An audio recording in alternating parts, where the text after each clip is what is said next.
Welcome back to my channel. I'm Vonnie from Von Furniture Designs. I've had a lot of requests for a tutorial on the latest piece that I created with Mint by Michelle's Black Cockatoo. Well, here he is.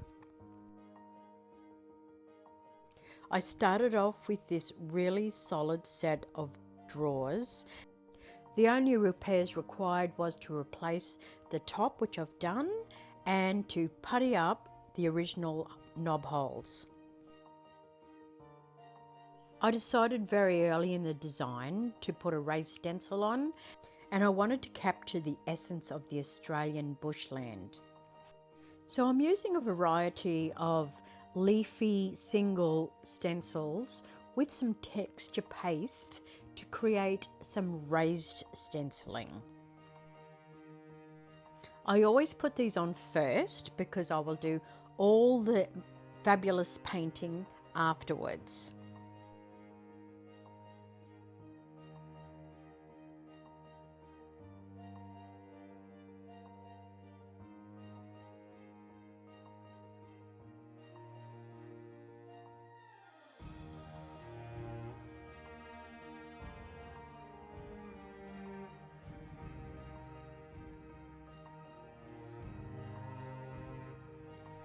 That's looking pretty good now, so I'm going to start the next layer, which is just a primer, and I'm stippling it on to create another layer of texture. And I'm doing this all over the piece, especially where the decoupage paper is going, because I always like to put a light colour under the decoupage paper.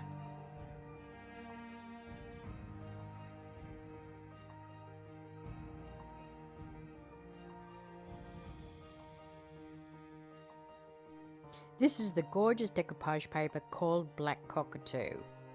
I'm using the A1 size, and the first thing I do is to find the placement and trim any excess, but I'm wrapping this piece around the side, so I'm not going to be trimming that right hand side, just the top and the bottom. Getting my supplies ready now. I like to paste with mint finish matte, and this is everyone's must-have tool for decoupaging. Then I will need some water to mist, and this is the plastic bag the paper came out of, which I will cut in two.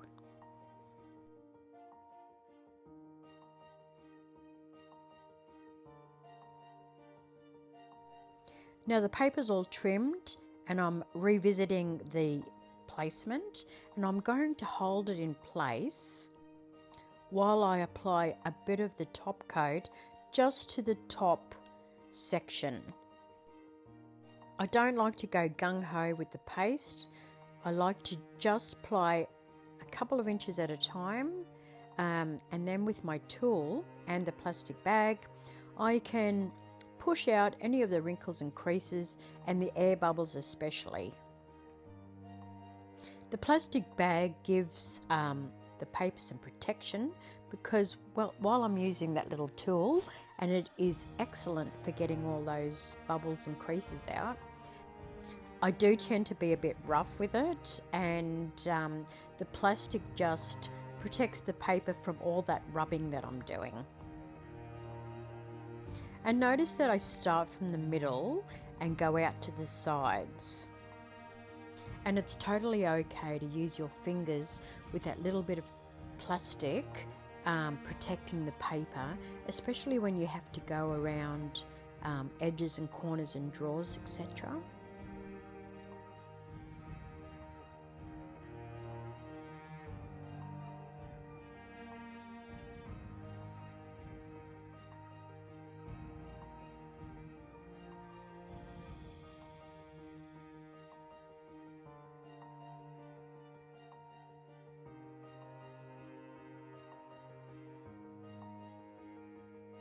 Now I'm going to start misting the paper in sections as well, and that bit down the side that is going to eventually wrap around is just flapping about at the moment, and you will notice as you're pasting that front bit down, the paper is stretching a little bit, and that side bit won't be stretching, so your paper will end up distorting slightly. So I do regularly mist that side bit. Now the misting relaxes the fibers in the paper, and believe it or not, it really doesn't weaken the paper. It allows you to push those wrinkles out a little bit more, and as it gives the paper a little bit of stretch, it just prevents all that distortion. I'm just going to let you enjoy watching me put that front piece on, and I hope you're as impressed as I was, because it went on so nicely, even over the undulated surfaces of the drawers.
You'll see the distortion of that side bit now because it's not been stretched like the front bit has, so that's why I'm continually misting it. And here I'm trimming the paper before I paste it down.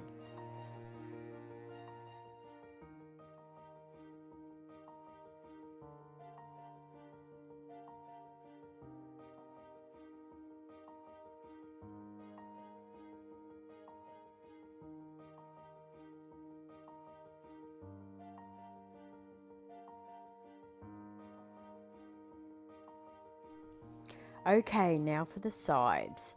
Now I do have to give this quite a lot of misting, which can, because of the amount of misting that I'm spraying on here, I could weaken the paper and create some tears, so I'm just extra careful going around that corner. Now the main thing is to not get any air bubbles trapped in that corner. So it's basically just a matter of taking your time.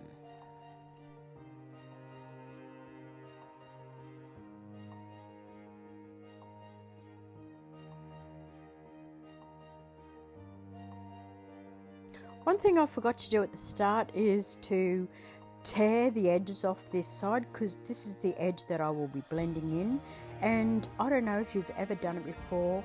A torn edge is so much easier to blend than just that straight cut edge. And to relax that paper distortion, I'm just tearing it slightly, and I'm not really concerned because I will be coming over it all with some paint. And I did accidentally knock the corner and take a bit of the design off, but again, I'm not concerned about that because paint will fix everything.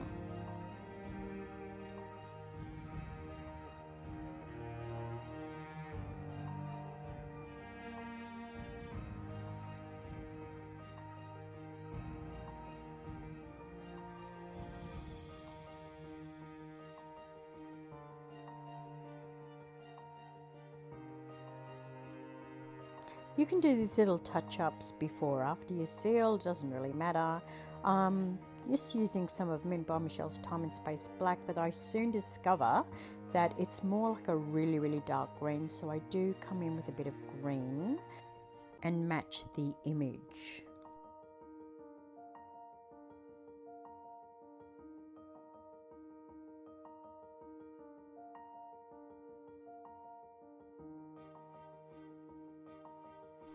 There's a bit of excess on this side, so I'm just sanding it for a nice smooth edge.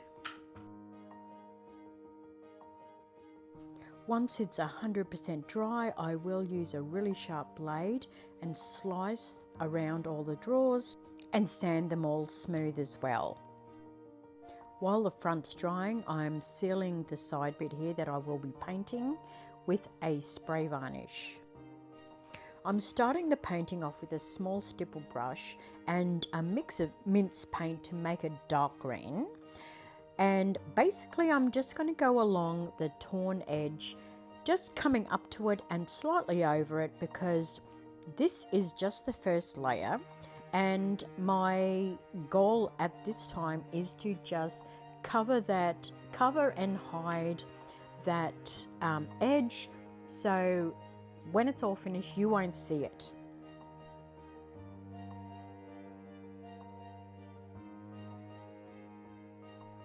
Now using an old round brush, I'm using the same paint and the same stippling motion to just cover that whole area, and I will come more into the paper.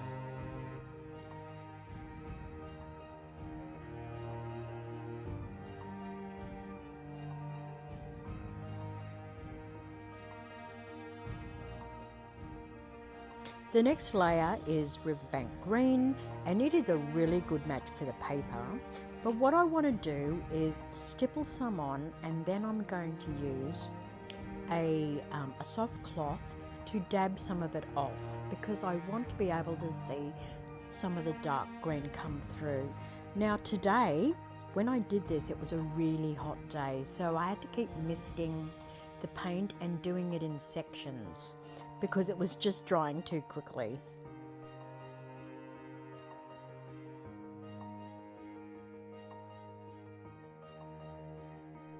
Basically, I just kept doing this all the way down until I got the coverage that I wanted. I wanted a sort of like a mottled look, where it looked riverbank green, but it had hints of that dark green coming through it. Here's a good tip, and why I like to spray varnish before I do the painting is I often get the paint onto part of the image where I don't want it to be, and since I have varnished it, I can use a damp cloth to wipe the paint off where I don't want it to go.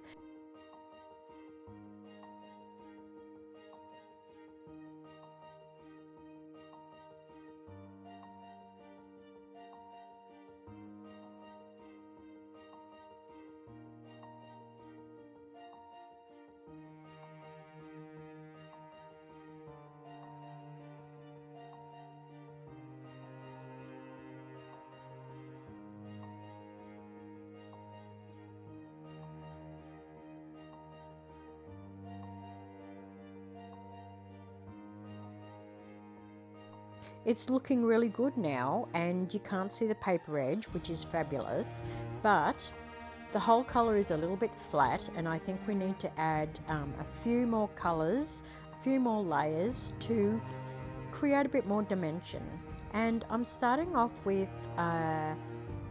retro wallpaper, and for some reason I decided to do it, put it in a syringe and dribble it down, which sounds like a really great idea, but I did end up just spraying retro wallpaper all over the place. But I persevered, and I just kept dribbling more on until I got the depth of colour that I was happy with.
And now I'm adding some Roaring Twenties because, well, why not?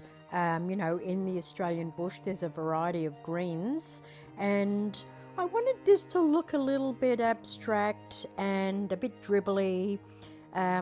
So the more colours you apply, and using this technique with the giving it a mist and dabbing it off, you're able to control the amount of colour that you do apply. So sometimes you do need to keep reapplying until you get the depth of colour that you really like.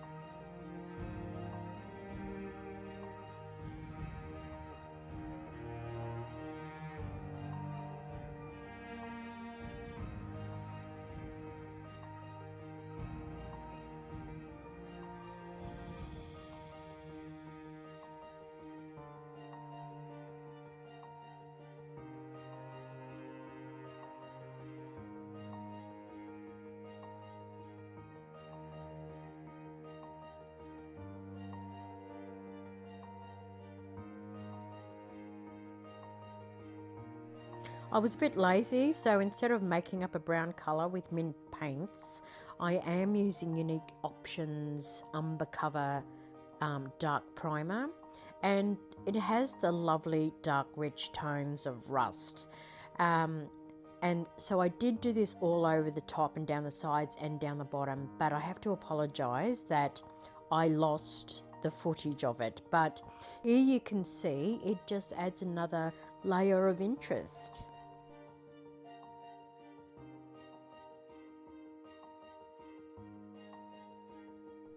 I'm not finished with the layers. I am going to come in now with some dark wax, and because I'm using mineral paint, I don't necessarily have to use clear wax first, because mineral paints have an inbuilt top coat and the wax will easily rub off.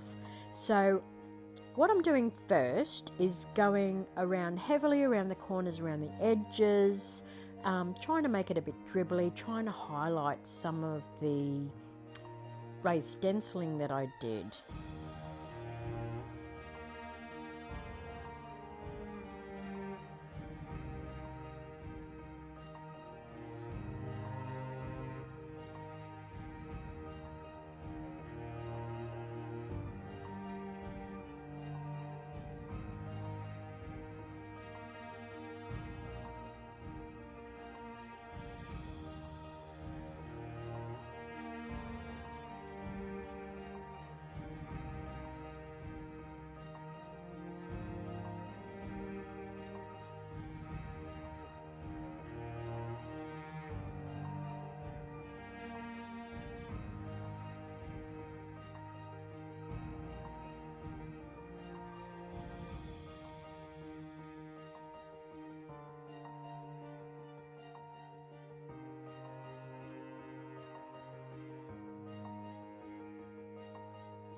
And then I went a bit crazy and I decided, oh, what the hell, I'm just putting this dark wax everywhere, because I actually really liked how the raised stenciling caught it. So I do rub this all over and then I try and wipe it off. I did need to come in with a bit of clear wax to erase some of it, but I finally got it to the stage where I was super happy. Now I'm just using a dot art tool and some riverbank green to add a little bit of character to the foliage. And I have to say that I also did dry brush a little bit of riverbank green over the top of the raised stenciling. One of the last things to do now is to paint the base bit with some Time and Space black, and because I'm going over the white, I did give it a couple of coats, but it only took 2 coats to cover that primer. And people are probably asking me, why did I paint it white? It's because at the beginning I wasn't sure what I was doing here until now. Most people who know me know that my pieces evolve, and I decided to put legs on, but I needed to reinforce the bottom with some timber, so I had somewhere to screw the legs into. Now she's all done and I'm super happy. I'm loving the way she is looking with the raised stenciling, the way I applied all the paint and the layers of colour without overwhelming the magnificent image of the black cockatoo. I believe I have captured the essence of the Australian bush.